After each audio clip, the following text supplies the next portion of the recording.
सोचो आप। और ऐसा केवल यही नहीं है, कई, मैं तो खुलेआम कहता हूं, असल में आपके कानों को कुछ खास किस्म की बातों को सुनने की आदत है, तो मेरी बातें उल्टी लगती है ना, मेरी बात उल्टी लगती है।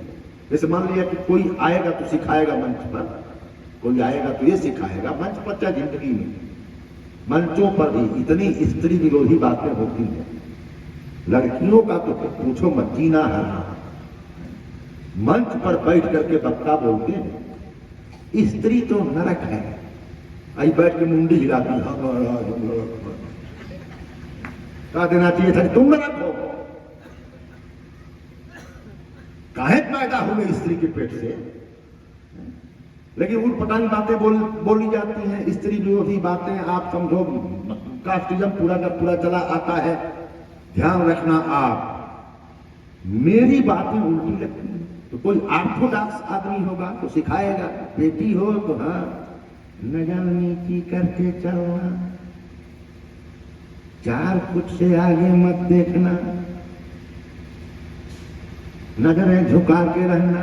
अखिलेश मगीर होंगे तो वो बोलेंगे, सुनो बेटा, आंख में आंख डाल के बात करना, कॉन्फिडेंस को ऊपर लेकर के आना, जिंदा होकर के रहना सीखो।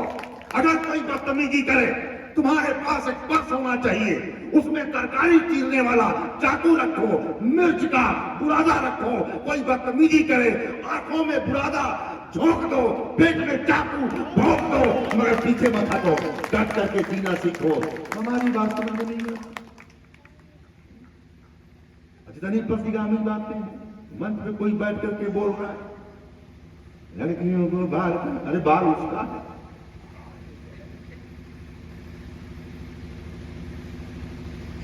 इंडिविजुअल लेवल पर मत जाइए, किसी की वैयक्तिक स्वतंत्रता का हनन करने का अधिकार आपको नहीं है। लेकिन नहीं, बहुत सी चीजें, और ये न रहे तो इनको नरक कहने वालों का धंधा बंद हो जाएगा। ये धार्मिकता की जो पट्टियां चलती रहती है ना टीवी के स्क्रीन पर, इनके पर जिंदा है, ध्यान रखना। लेकिन हमारी बात कानों को सुनने की आदत नहीं है। आपकी अच्छाई को भी बुराई कहा गया, अपनी बुराई को भी अच्छाई कहा गया, अपनी बुराई को भी इन लोगों ने अच्छाई कहा, मर्दों की जात में, और तुम्हारी अच्छाई को ही बुराई कहा। नारी स्वभाव सत्य कभी कहीं, सब कहीं, अवगुण 8 सदा उड़ रहा है। महिलाओं में बहुत अवगुण होता है, का कौन कौन का बहुत दुस्साहसी होती है। दुस्साहस अवगुण है, गुण है, बहुत झूठा हो, बहुत झूठ बोलती हो, ये अवगुण है, ये गुण है। झूठ नहीं बोलेंगी तो गिरफ्ती नहीं चलेगी। जानती है पति इतना काहिल है, 4 दिन चिल्लाऊंगी तो 5वें दिन सुनेगा। तो अभी बर्तन में इतना चीनी रहेगा तभी से चिल्लाना शुरू कर देंगे, चीनी खत्म हो गया है, चाय का हुक्म मत देना, बेइज्जती हो जाएगा। 3 दिन चिल्लाएंगे तो चौथे दिन जाएंगे लाने के लिए। ये न रहे, हमारी गृहस्थियां चौपट हो जाएंगी। आनंद सिमोन द बउआ का वाक्य है, जर्मेन किरियन ने भी अनुमोदन किया है कि स्त्री जाति के श्रम का हिसाब जिस दिन मानवता लगाएगी ना, जितना ये श्रम करती हैं, मर्दाने फ्री में बिक जाएंगे। ये पिल्ला पालतू फालतू हो बताओ, सुन रहा है चौंडवा को आकर। हाँ, तो ध्यान पूर्वक देखना, आप एकदम समापन के प्रक्रम में बढ़ रहे हैं। एक बात हमसे कही गई है, उसको एडजस्ट कैसे करूं वही सोच रहा हूं। सुनो ध्यान पूर्वक। हनुमान के माध्यम से हम सीख सकते हैं सेवा का भाव। एक बात और कह करके फिर लौट करके आते हैं। ये सारे पात्र देखो, रामराज कैसे आता है। कोई भरत जब त्याग करता है, कोई हनुमान जब त्याग करता है, कोई लखन जब त्याग करता है, पूरे नागरिक त्याग करते हैं। मां भगवती सीता जब त्याग करती हैं, आप सोचो, इन सारे पात्रों के माध्यम से आप समझो हम अपने जिंदगी के पैमाने बना करके और अपना अंतःबाह्य विकास कर सकते हैं। एक बात तुम्हारे लिए कहूं, अगर हमारे आदर्श राम हैं, हमारे आदर्श तमाम देवता हैं, महानायक हैं, सुनो, तुम्हारे आदर्श कौन हो सकते हैं मालूम? मां भगवती सीता, जनक सुता जग जननी जानकी अतिशय प्रिय करुणा निधान की अता के जुग पद कमल मनाऊं अजा सुकृपा निर्मल मति पाऊं। मां, इस बात को जानबूझ करके थोड़ा विषयांतर करके लेकर के आया हूं तुम्हारे लिए, व्याख्यान की विधा से अलग हट करके घुमा करके लाया हूं तुम्हारे लिए, क्योंकि बात अगर इनके लिए हो रही है तो थोड़ी होनी चाहिए तुम्हारे लिए। बेटा अगर राम जैसा हो तो बेटी कैसी हो? सीता जैसी। अगर इधर का किरदार राम में अपने आदर्शों की तलाश करता हो तो हमारी बेटियों के सामने भी सीता का आदर्श रहे। और ध्यानपूर्वक देखना आप, मां भगवती सीता कमजोरी की प्रतीक नहीं है, मां भगवती सीता ताकत की प्रतीक है। सुनो ध्यानपूर्वक, सबसे ज्यादा लालच किसको दिया गया? मां भगवती सीता को। लालच किसने दिया? रावण ने। गजब की लालच, मंदोदरी को तुम्हारी दासी बना दूंगा। मां भगवती सीता भगवान न करे ये कहते हुए जुबान कट जाए, लेकिन 2 सेकंड के लिए केवल सोचो, सीना फुलाए घूम सकते हैं हम राम वाले हैं, लेकिन अगर रावण के प्रलोभन को जरा कल्पना करो कि सीता ने किंचित अगर मान लिया होता तो रघुवंशियों का क्या हुआ होता? पूरे समाज में हमेशा हमेशा के लिए नाक कट गई होती। पूरे प्रलोभन के सामने तिनका उठा करके दिखला दिया, रावण तेरी सारी हैसियत, तेरे ये विमान, तेरा महल, तेरा ये सोना मेरे रघुनाथ के आगे इस तिनके से ज्यादा औकात नहीं रखता है। ये सीता ही कर सकती थी, उनके ही किरदार में खुशबू आ सकती थी। मां भगवती सीता।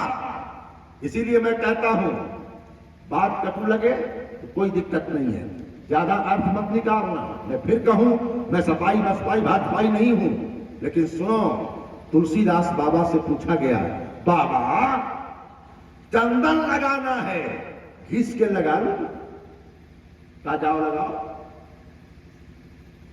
तो बेटे आप सामने होते हैं तो बोलने का और मन करता है। चंदन लगाना है, घिस के लगा लूं, जाओ लगाओ, नहीं लगा पाओगे। क्यों? तब घिसो ना, आग लग जाएगी।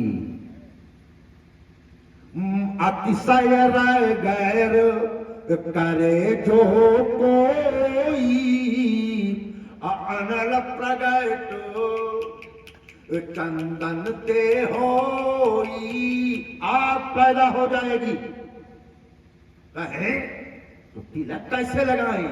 का सूखी चंदन की लकड़ी और सूखे हुए पत्थर के बीच में जब प्रीति के जल की वर्षा होगी तब माथे का तिलक बन जाएगा।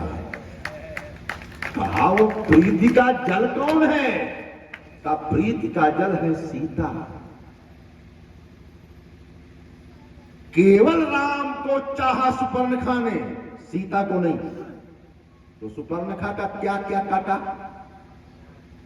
पहले नाक और उसके बाद ना बुलबुल कान।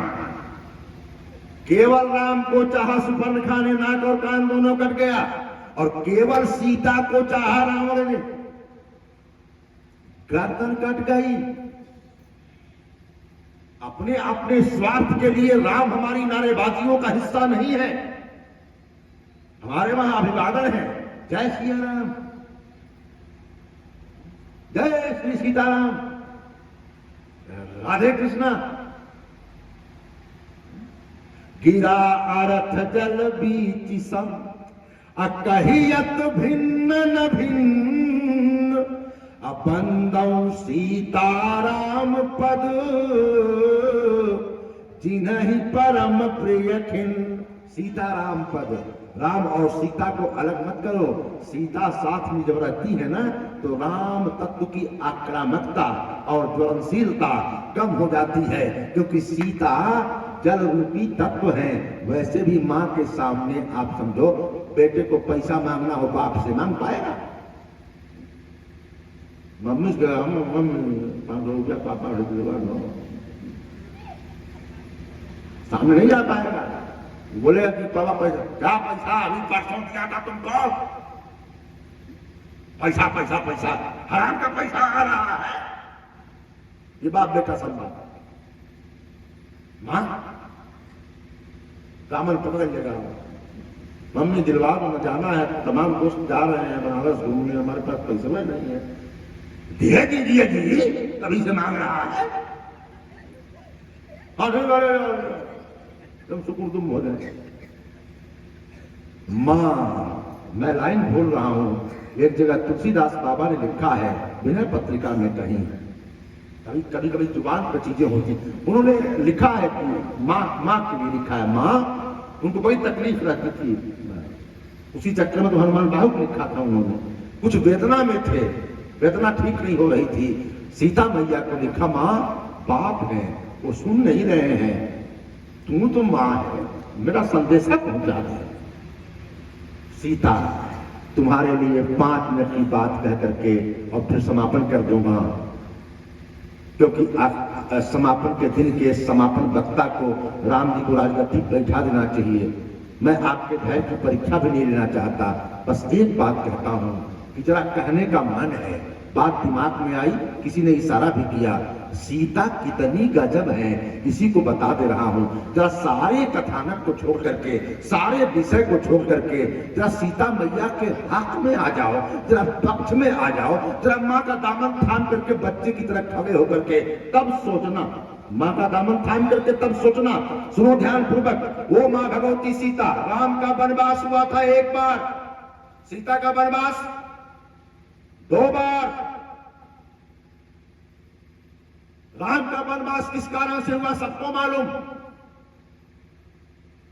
सीता का वनवास 2 बार हुआ। एक तो धर्म पत्नी सीता का फर्ज और उनका प्रेम, फर्ज नहीं, प्रेम सबसे बड़ा फर्ज है, प्रेमा पुमर्थो महान।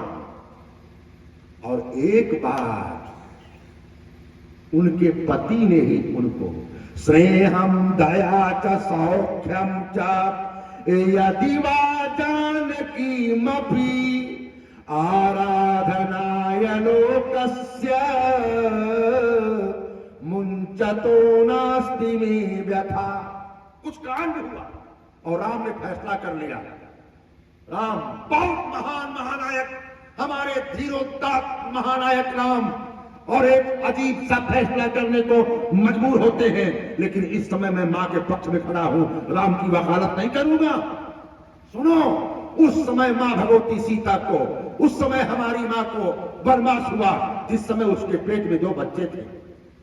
कुछ लोग कहानी बताते हैं कि पुआल बांध करके फेंक दिया तो उससे तो कुछ पैदा हुए, नहीं सर, 2 ही शुद्ध सुंदर सीता जाए, 2 बच्चे थे पेट में।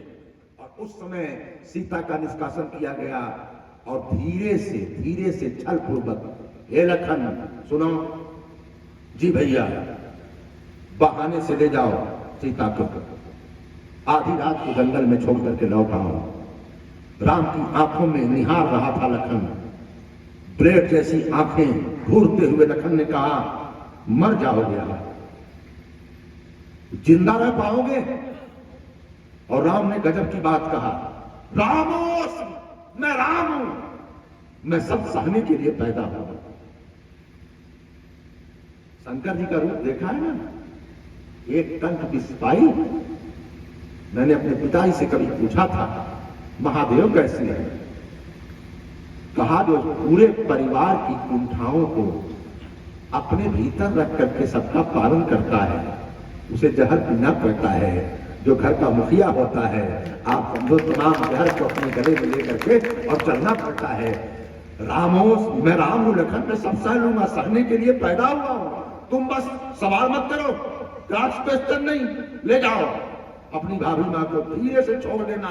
रात के 12-1 बजे के करीब भयंकर अंधेरा, रथ तैयार, भाभी मां प्रणाम, खूब खुश रहो।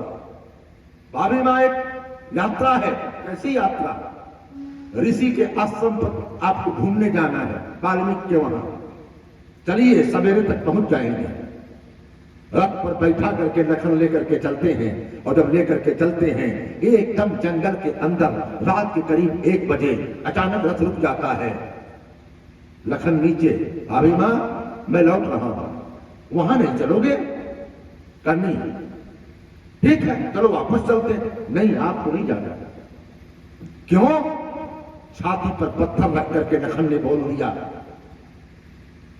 मां भगवती सीता, अयोध्या के चक्रवर्ती सम्राट महाराजा राम ने अपनी पत्नी को अपने राज्य से निष्कासित कर दिया है, आपको वनवास दे दिया है। मानो आसमान फट करके जमीन पर गिर पड़ा।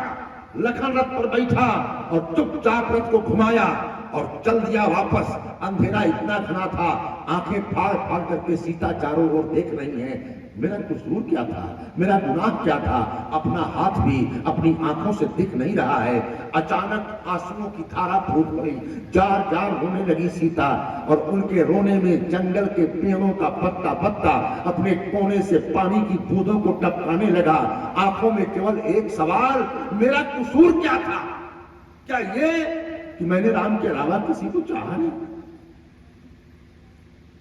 अचानक सियाओं की हुआ हुआ के बीच में से, अचानक वृक्षों की चमराहट के बीच में से, झिंगुरों की खतरनाक आवाज में से, लगभगों की हू हू की आवाज, उसमें अचानक एक संकेत दिखाई दिया। कुछ रोशनी सी आ रही थी। नजदीक आने पर चेहरे पर ग्लो बहुत था। मां सीता ने देखा चमकता हुआ चेहरा। कौन है? गंगा मैया आ गई। जब गंगा मैया आ गई, गंगा मैया ने कहा, सीता का माते का मुझे पहचानती हो? हाँ मां, पहचानती हूं। कौन हूं मैं? गंगा मैया का बस इतना ही जानती हो? मेरी औकात मालूम है? का क्या मां, आप बहुत प्रतापी हैं? का नहीं, ब्रह्मा के लिखाए हुए को मिटा देने की हैसियत किसकी है? का ब्रह्मा के लिखे को केवल एक बंदा मिटा सकता है, संकट। भावी मेट सके त्रिपुरारी। का सुन सीता, ब्रह्मा के लिखे को मिटा देने की औकात रखने वाले शंकर जैसे देवता की खोपड़ी पे रहती हूं, ये मेरी हैसियत है। सुन, मैं भी ब्रह्मा की लिखी 3 बातों को दाएं से बाएं, बाएं से दाएं कर सकती हूं। का मतलब, का वरदान मांग सीता, तू वरदान मांग मुझसे। केवल 3 पावर है मेरे पास, वरदान मांग। और जो देवर छोड़ करके गया है, अभी पांव प्यादे भाग करके वापस लौटेगा और तुझको चरण छू करके रथ पर बैठाएगा, वापस अयोध्या लेकर के जाएगा। अरे छोड़, तू वरदान मांग। देवर की बात छोड़, भाग करके तेरा पति आएगा, घुटनों के बल बैठ करके हाथों में हाथ थामेगा, आदर पूर्वक रथ पर बैठाएगा, लेकर के अयोध्या जाएगा। अरे ये भी छोड़, वरदान मांग, आंखें बंद कर, दोबारा खोल, अपने आप को अयोध्या में पाएगी। ये मेरी पावर है। मांग, लेकिन केवल 3 सीता, उससे ज्यादा नहीं दे पाऊंगा। मांग, मांगू? हाँ मांग। पहला बरतों से मांगू, गंगा मैया पूरब हो, मैया लहूरा देवर मोरा लक्ष्मण, कुशल घर पहुंचे न हो। बहुत नादान और सहज है मेरा देवर लखन। रात बड़ी घनेरी है, तमाम जानवर घूम रहे हैं, अभी अभी गया है, वरदान दे दो कि देवर ठीक से घर पहुंचे। का पागल हो गई हो? दिया तो बचा है, मांग अपने लिए मांग। का मां, राम के बिना मैं मर जाऊंगी, मर जाऊंगी राम के बगैर में। का जिंदा कैसे हो? का जिंदा इसलिए हूं कि पेट में उनकी निशानी है, मैं मरी तो बच्चे मर जाएंगे। मां वरदान दे दो। का क्या? दूसर बरतों से मांगू, गंगा मैया पूरब हो, मैया पेटवा में जे कर ललनवा, पिता से मिल जाए न हो। वरदान दे दो कि ये प्राण तब तक न निकले जब तक बाप बेटों की मुलाकात न हो जाए। कहा अरे दिया, लेकिन तू तो पागल हो गई है। एक वरदान देवर के लिए मांग लिया, एक वरदान बेटों के लिए मांग लिया, अरे अपने लिए क्या मांगा? तुझे कसम है सीता, तुझे गंगा की सौगंध है, ये वरदान जो केवल एक बचा हुआ है, न देवर के लिए मांगेगी, न पति के लिए मांगेगी, न बेटों के लिए मांगेगी। तू कसम खा, ये वरदान केवल और केवल अपने लिए मांगेगी। माँ भगवती सीता ने कहा माँ कसम खा के कहती हूँ, ये वरदान मैं किसी के लिए नहीं मांगूंगी, केवल अपने लिए मांगूंगी। कहा अब मांग। तीसर बरतों से मांगू गंगा मैया पूरवाहू हो, मैया जब जब लेऊं जन्मवा राम बर पावो। बाबा दान दे दो, मेरे पति ने भले मुझको निकाल दिया है, लेकिन मैं अपने राघव को जानती हूँ। जब जब जन्म लूं सीता बन के पैदा होऊं और सारे जन्मों में त्वमेव भर्ता न च विप्रयोगा, राम ही मेरा पति हो, कोई और नहीं। इसलिए साहब बाबा तुलसी ने कहा राम के वहां पहुंचने की अनिवार्य शर्त है मति का निर्मल होना, और मति के निर्मल के लिए जरूरी है ताके जुग पद कमल मनावऊं जासु कृपा निर्मल मति पावऊं।